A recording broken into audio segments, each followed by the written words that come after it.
Dalam siri Explainer kali ini, saya nak bercerita tentang kebebasan bersuara. Takut kan bila cakap pasal kebebasan bersuara? Ramai orang bila cakap tentang kebebasan bersuara, mereka akan fikir macam-macam benda lah. Antaranya kebebasan bersuara ni untuk orang-orang liberal.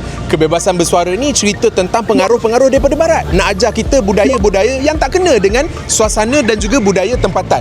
Ada juga yang kata kebebasan bersuara ini sebenarnya akan mengganggu dan menjatuhkan sebuah kerajaan yang sah dan juga berdaulat.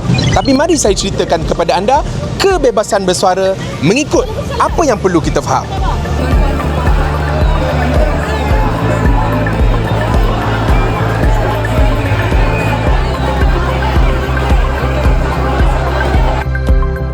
Kalau kita tengok dalam Perlembagaan Persekutuan sendiri, dalam Perkara 10 telah menyatakan bahawa setiap warga negara Malaysia ada hak dan kebebasan untuk bercakap dan bersuara.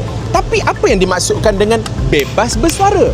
Kalau kita tengok dari sudut pandang politik dan juga pembangunan negara bangsa, kebebasan bersuara ini merujuk kepada hak kita untuk mengkritik, untuk tegur kerajaan, untuk tegur pemimpin, untuk marah pemimpin kalau mereka tidak berbuat sesuatu yang mengutamakan kepentingan daripada negara. Ada yang tanya saya, Lokman, bila cakap pasal kebebasan bersuara ni tak bagi kesan dan perubahan yang baik pun. Sebab bercakap tak selesaikan masalah. Saya nak tunjukkan kepada anda, sejak sekian lama apabila rakyat menggunakan hak untuk bersuara, kita berjaya untuk membawa isu-isu yang penting dan utama untuk negara. Kalau kita tengok tahun 2015, waktu itu skandal 1MDB baru saja meletup, semua orang bercakap dan bercakap. Semua orang kritik. Tapi 2015 tidak ada perubahan. Najib masih lagi berkuasa. 2016 pun sama, 2017 pun sama, sampailah 2018 apabila hak kita untuk bersuara itu telah pun diterjemah kepada Najib Razak masuk penjara. Mahkamah Tinggi Kuala Lumpur menjatuhkan hukuman penjara berjumlah 72 tahun dan denda RM210 juta terhadap bekas Perdana Menteri Datuk Seri Najib Tun Razak selepas mendapati beliau bersalah atas 7 pertuduhan pecah amanah jenayah, pengubahan wang haram dan penyalahgunaan kedudukan melibatkan RM42 juta dana SRC International Sendirian Berhad.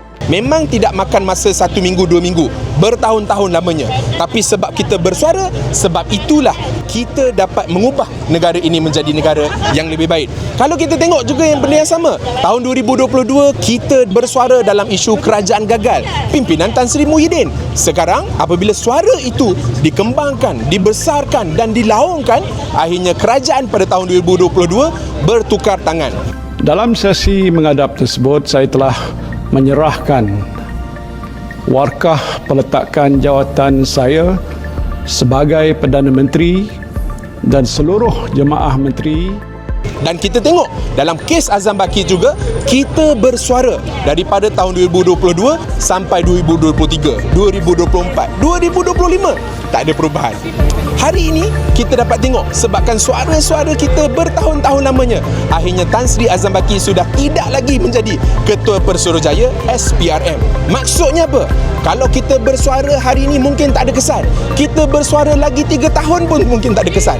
Tapi kalau kita terus bersuara, menggunakan hak kita bebas bersuara sebagai warga negara Malaysia, saya percaya kita akan dapat bina perubahan, kita akan dapat bina Malaysia yang lebih baik.